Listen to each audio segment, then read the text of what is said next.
दो दोस्त, मोहन और सोहन। मोहन कहता है कि भाई तू इतने दिनों से कहाँ था, दिखाई नहीं दिया।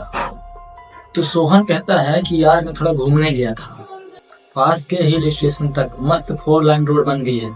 तो मोहन कहता है कि अच्छा वही जो जंगलों को काट कर और पेड़ों को जलाकर बने हैं। सोहन कहता है कि तुझे नहीं पता, विकास के लिए जो पेड़ काटे जाते हैं उसकी भरपाई के लिए दूसरी जगह पर 10 पेड़ लगाए जाते हैं। तो मोहन कहता है कि अच्छा ये बता कि काटा गया जंगल कितना पुराना था। सोहन कहता है कि हजारों लाखों साल पुराना। तब मोहन कहता है कि हजारों लाखों साल पुराने जंगलों की भरपाई छोटे बच्चे के समान पौधे लगाने से हो जाएगी। दोस्तों, सोहन भाई ऐसी सोच कई लोग रखते हैं, शायद आप भी। ऐसा लगता है कि यदि क्लाइमेट चेंज से बचना है तो पेड़ लगाना एक बढ़िया उपाय है। ये बात सुनने में थोड़ी इंटरेस्टिंग लगती है। तर्क ये है कि पेड़ कार्बन डाइऑक्साइड को सोख लेते हैं, तो पेड़ लगाने से पर्यावरण में कार्बन डाइऑक्साइड की मात्रा कम होगी।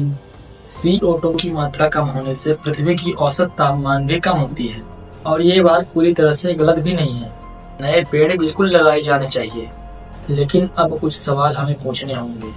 क्लाइमेट चेंज से बचने के लिए कितने पेड़ लगाने होंगे? दोस्तों, रिसर्च से पता चला है कि क्लाइमेट चेंज को रोकने के लिए अगले 25 सालों में 1600 करोड़ हेक्टेयर भूभाग पर पेड़ लगाने होंगे।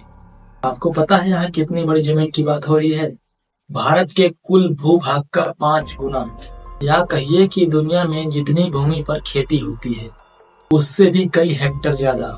यानी कि क्लाइमेट चेंज को केवल पेड़ लगाकर नहीं हराया जा सकता।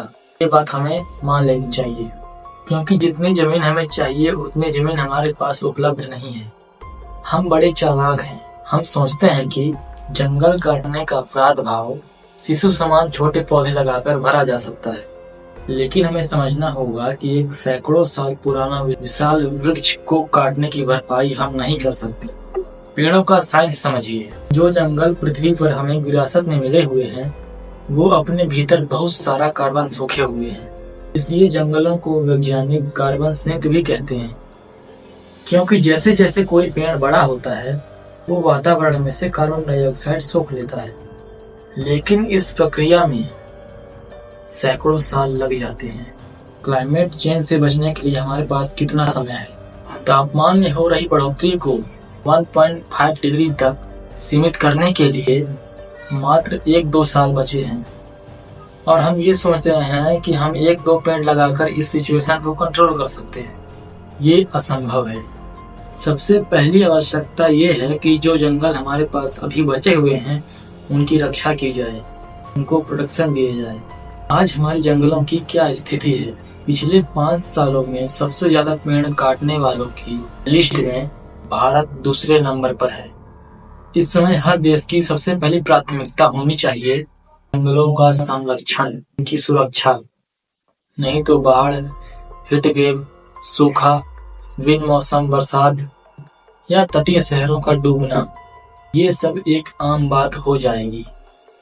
असम, हिमाचल, सिक्किम में आई भारी बाढ़, फसल खराब होने की वजह से सब्जियों के बढ़ते दाम, उत्तर भारत की भीषण गर्मी और प्रदूषण, ये सभी बदलाव पृथ्वी के लाखों सालों के इतिहास में पहले कभी नहीं देखे गए। इसलिए एक ऐसी क्रांति की आवश्यकता है, जरूरत है, जो पहले कभी नहीं देखी गई। आज जरूरत है अधिक से अधिक लोगों को जगाने की। जो लोग 25-50 करोड़ लोगों को अपनी बात 1 सेकंड में पहुंचा सकते हैं वे सबसे बड़े विश्व संकट से बेखबर हैं, बेहोश हैं।